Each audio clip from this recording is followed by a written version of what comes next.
জুম্মার দিন, তাই সকলকে জানাই জুম্মা মুবারক। আর এই রমজান মাসেই মহান রব্বুল আলামিন কুরআনুল কারীমকে নাযিল করেছেন। মহান রব্বুল আলামিন বলেছেন, আল কুরআনু কারিমু হুয়া কিতাবুল্লাহি আলা মুনাজ্জালু আলা নবী মুহাম্মদ সাল্লাল্লাহু আলাইহি ওয়াসাল্লাম লিহিদায়াতি কাফাতিল মুসলিমিন।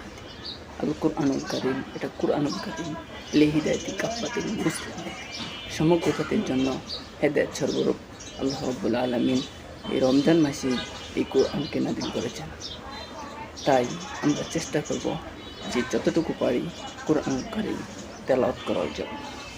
কেননা এই রমজান মাস মহান রব্বুল আলামিন মানব জাতির জন্য হেদায়েত অথবা বোনাস হিসাবে প্রেরণ করেছেন। এই রমজান মাসে আপনি যদি একটি হরফ তেলাওয়াত করেন, এতে আল্লাহ তাআলা আপনার আমলনামায় 1 থেকে 70 থেকে 700 গুণ সব বৃদ্ধি করবে।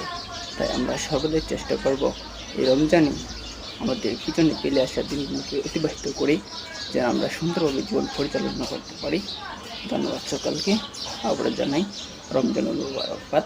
আর পাশাপাশি জানাই আর রমজানের দ্বিতীয় দিন শুক্রবার সবাইকে জুম্মা মুবারক। আসসালামু আলাইকুম।